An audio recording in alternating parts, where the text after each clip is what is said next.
Hello, good morning. कसे आहात सगळे? स्वागत आहे तुमचं माझ्या नवीन एका व्हिडिओमध्ये. तर काल अचानक आम्हाला कोलकात्याला यावं लागलं. खूप जास्त धावपळ झाली आणि इकडं गरमी पण जरा जास्तच वाटत होती. त्यामुळं मग पहिल्यांदा एसीची रूम बुक केली आणि कोलकातामध्ये किती दिवस राहायचं आहे हे काय आमचं ठरलेलं नव्हतं. त्यामुळं मी काय जास्त कपडे घेऊन आले नव्हते.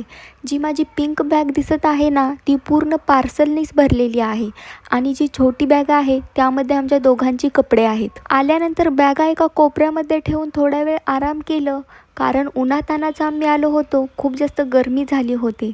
त्यानंतर मग अंघोळ वगैरे करून फ्रेश झाले आणि आम्ही बुक केलेली रूम अशी काय आहे, तुम्हाला तर माहितीच आहे की जर 2 महिन्याला आम्ही कोलकात्याला येतो, जेव्हा कधी आम्ही कोलकात्याला येतो त्यावेळेस आम्ही याच हॉटेलवर स्टे करतो. दुपारी मस्त अशी थंड पाण्याने अंघोळ केली. त्यानंतर आम्ही दोघंजण जाऊन जेवून आलो आणि मग मी माझं फेवरेट काम करायला घेतलं, ते म्हणजे पार्सल्स अनबॉक्सिंग. एवढी जास्त जड बॅग झाली होती, ती मला उचलता उचलत नव्हती.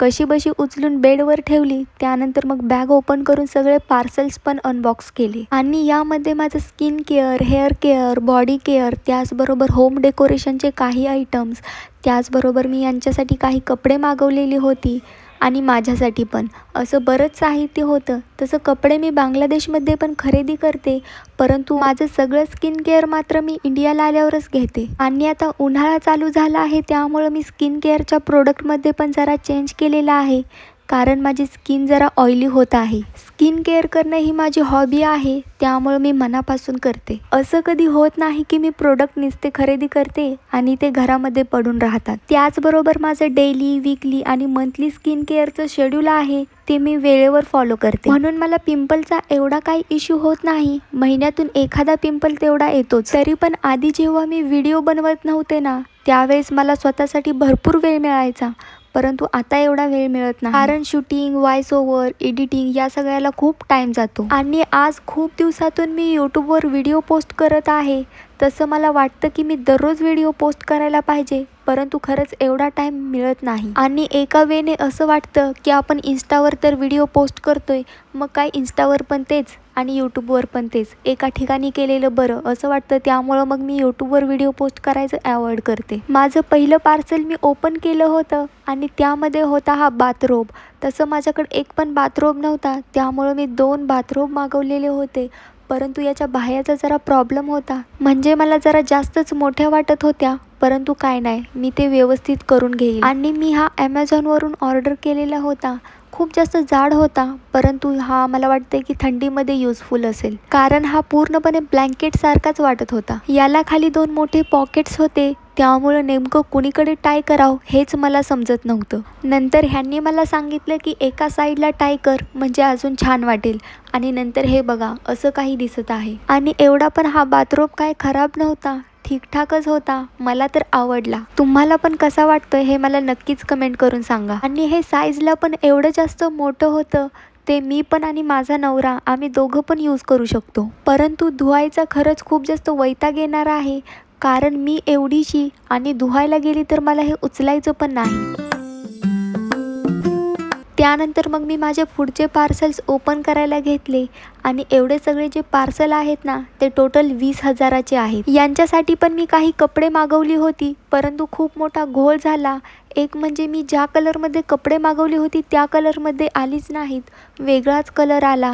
आणि आता मी करायचं तरी कपडे मागवले होते, माझ्या नवऱ्याला एवढा मोठा झाला आहे की मी घेतलेली कपडे त्यांना बसतच नाहीत. 1000 वेळा त्यांना सांगते वजन कमी करा, वजन कमी करा, परंतु ते काय वजन कमी करायचं नावच घेत नाहीत. आता बोलून काही फायदा नाही, कारण रिटर्न करायची डेट पण निघून गेली होती आणि माझा खरंच खूप जास्त मूड ऑफ झाला होता. एवढी भारी भारी कपडे मागवली होती, ती मात्र माझ्या नवऱ्याच्या साईजचीच नव्हती. म्हणजे माझं कसं असतं माहिती आहे का, आम्ही जेव्हा कोलकात्याला येतो ना, तेव्हा आमचं फिक्स नसतं किती दिवस राहायचं ते. आम्ही कधी 2 दिवस राहतो, कधी आठवडा, कधी 15 दिवस. त्यामुळं मग माझ्या नवऱ्याचे जे मित्र आहेत ना, ते कोलकातामध्ये आहेत आणि त्यांच्या ॲड्रेसवर मी पार्सल्स मागवून ठेवते. डेली वेअरसाठी टी शर्ट, नाईट पॅन्ट्स, त्याचबरोबर कुर्ता सेट, असं बरंच काही होतं. मला ना कपड्यांचं कलेक्शन करायला खूप जास्त आवडतं, त्यामुळं मी सारखं काही ना काही घेत असते. इथं मी फक्त वेस्टर्न विअरचे ड्रेस मागवले नव्हते, कारण घरामध्ये खूप जास्त आहेत आणि ते मला घालणंच होत नाही. म्हणजे मी आधी घालायचे, परंतु आता मला एवढं कम्फर्टेबल वाटत नाही. आणि हा वाईन कलरचा कॉर्ड सेट आहे, याची पण साईज जरा जास्तच आली आहे. हा पण मला फिटिंग करून घ्यावा लागेल. टी शर्ट काय मी एवढे जास्त चेक करत नव्हते, कारण ते लूज असले तरी चालून जातात, परंतु ड्रेसचं मात्र नीट बघावं लागतं. ह्यांच्यासाठी 3 ड्रेस होते, त्यातला पण आय थिंक ह्यांना फक्त एकच परफेक्टली येतो, बाकीचे 2 तर फिट होतात. याच्या आधी पण एकदा मी ह्यांच्यासाठी शूज खरेदी केले होते बरं का, म्हणजे मला सरप्राईज द्यायचं होतं, परंतु ते पण यांना आले नाहीत. शेवटी मग ह्यांनी ते त्यांच्या मित्राला देऊन टाकले. टी शर्ट काय मी एवढे जास्त मागवले नव्हते, तसं मी दररोज टी शर्टच वापरते. घरामध्ये पण माझ्याकडे खूप सारे टी शर्ट आहेत आणि मी ना प्रत्येक वेळेस काहीतरी वेगळं बघण्याचा प्रयत्न करते. म्हणजे मला असे युनिक कपडे आवडतात. त्यामुळं पण मी ऑनलाईन सारखं चेक करत असते नवीन कपडे. आणि मी मागवलेला हा दुसरा बाथरोब आहे बरं का. मला हा खरंच खूप म्हणजे खूप जास्त आवडला. इतका की मी सांगू पण शकत नाही. त्यामध्ये याचा कलर, फिटिंग वगैरे सगळं काही परफेक्ट होतं आणि सिल्क पॅटर्नचा होता, त्यामुळं अजून छान वाटत होतं.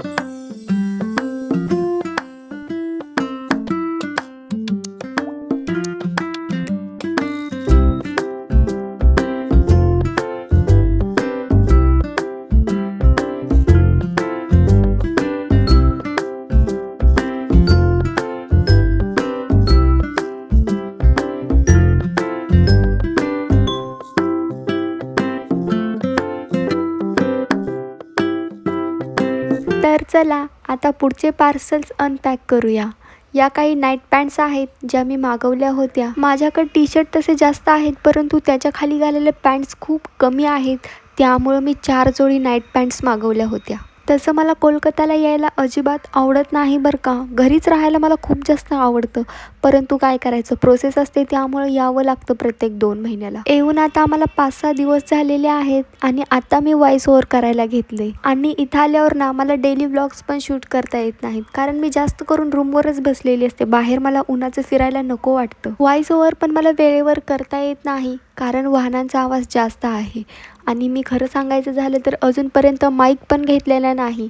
माईक असता तर एवढा प्रॉब्लेम आला नसता, कारण डिनॉईजचा ऑप्शन असतो आणि मी कुठेही व्हॉइस ओव्हर करू शकते. आणि मी माईक आतापर्यंत ह्या कारणाने घेतला नाही, कारण मी एकदा छोटा माईक घेतला होता बरं का, म्हणजे कमी पैशांचा.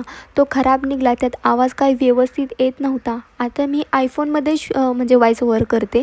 तो जो मी माईक घेतलेला होता ना, तो माईक मी अक्षरशः फेकून दिला. आणि आता मी ठरवलं आहे की एकदाच माईक घ्यायचा, परंतु तो ब्रँडचा घ्यायचा, चांगला 40-50 हजारांपर्यंत, कारण मला ASMR व्हिडिओ पण बनवायला चालू करायचे. माझे सगळे कपडे बघून झाले होते, आता मी इकडे स्किन केअर वगैरे बघत होते.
आणि इन्स्टावर मी माझं स्किन केअर रुटीन पण शेअर केलेलं आहे. आधी मी सिटाफिलचं जेंटल क्लिन्झर वापरत होते, आता मी सेरावेचे मागवलेत. कोलकातामध्ये वडापाव मिळतात हे मला माहीतच नव्हतं. ह्याने ऑनलाईन चेक केल्यावरती तर अवेलेबल होते.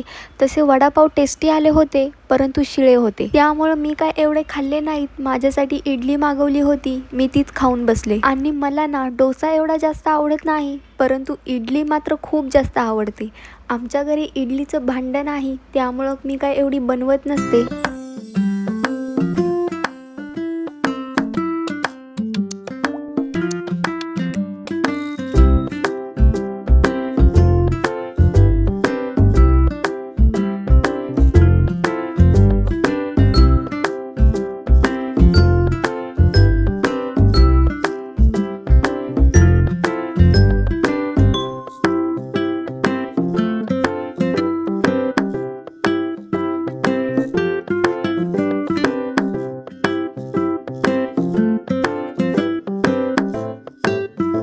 त्यानंतर मला आंबे जास्त आवडतात, त्यामुळे ह्यांनी हापूस आंबे मागवले होते. पहिल्यांदा मला वाटलं की ओरिजिनल यायचे नाहीत, त्यामुळं मी यांना 2च मागवायला सांगितले होते. परंतु खरंच ओरिजिनल आले, रत्नागिरीचे होते, खूप छान होते. मला आवडले होते म्हणून मी त्यांना अजून मागवायला सांगितले, परंतु बघितलं तर लगेच आउट ऑफ स्टॉक पण झाले. आंबे खाऊन जरा झोपावं म्हटलं आणि झोपून गेले ते संध्याकाळी 7लाच उठले.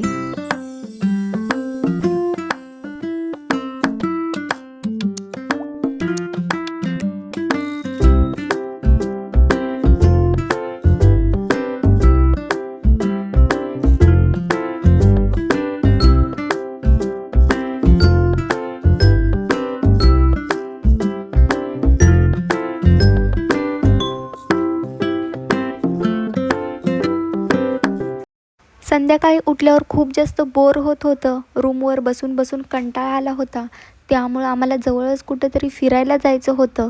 मग इथं मॉल होता, आम्ही तिथं आलो होतो. तसं आम्हाला खरेदी तर काही करायचं नव्हतं, परंतु उगाच टाईमपास म्हणून आम्ही आलो होतो. आणि इकडे तिकडे फिरल्यानंतर मला ह्यांच्यासाठी एक शर्ट आवडला, जो की ऑफ व्हाईट कलरमध्ये होता.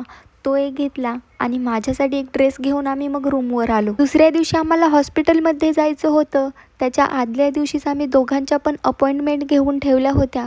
ॲक्च्युली ह्यांच्या पायांचा प्रॉब्लेम आहे, तो दाखवायचा होता आणि मला दाखवायचं होतं की माझं वेट गेनच होत नाही. म्हणजे याच्या आधी मी जिम वगैरे लावलेली, खूप प्रयत्न केला होता, पण माझं वेट खूप मुश्किलीनं वाढतं आणि त्यामध्ये मी आजारी होते, त्यामुळं आता माझं वेट खूपच कमी झालं आहे. त्यामुळं मग मी डायटिशियनची अपॉइंटमेंट घेतली होती. 3 वाजता अपॉइंटमेंट होती, त्यामुळं आम्ही 2 वाजताच आलो होतो. कॅब वगैरे बुक केली आणि आमच्या दोघांची पण एकाच हॉस्पिटलमध्ये अपॉइंटमेंट होती, ह्यांची ऑर्थोपेडिककडं आणि माझी डायटिशियनकडं. कोलकातामधील नारायणा हॉस्पिटलमध्ये आम्ही गेलो होतो. तिथं काही व्हिडिओ काढायला अलाउड नव्हतं, त्यामुळं मी काही व्हिडिओ घेतले नाहीत. 1 तासामध्ये आमचं सगळं हॉस्पिटलचं काम झालं होतं. मग परत कॅब बुक करून आम्ही रूमवर आलो आणि रूमवर आल्यावर मग यांनी परत आंबे आहेत का ते चेक केलं, तर अवेलेबल होते म्हणून यांनी 1 डझन आंबे मागवले. एवढे सगळे आंबे होते आणि आंबा तर माझा फेवरेट आहे, त्यामुळं मी पोट भरून आंबे खाल्ले. आणि यामध्ये हापूस आणि केसर असे दोन्ही प्रकारचे आंबे होते, जे की रत्नागिरी आणि देवगडचे आहेत. त्याचबरोबर तुम्हाला माझे यूट्यूबवरील लाँग व्हिडिओ आवडतात का, ते मला नक्कीच कमेंट करून सांगा. आणि तुम्हाला अजून कोणत्या कोणत्या विषयावर व्हिडिओ पाहिजेत हे पण सांगा. केसर आंबा जो होता ना, तो थोडासा कच्चा होता, त्यामुळं जरासा आंबट लागत होता. परंतु जो हापूस आंबा आलेला होता ना, तो एकदम भारी होता. आणि या बॉक्सेसमुळे रूममध्ये खूप जास्त राडा वाटत होता, म्हणून ह्यांनी सगळे आंबे बाजूला काढले आणि बॉक्सेस फेकून दिले. खूप दिवसापासून माझी इच्छा होती की हापूस आंबे खायचेत म्हणून, परंतु बांगलादेशमध्ये राहत असल्यामुळे काही मिळत नव्हते. परंतु आज माझी इच्छा पूर्ण झाली.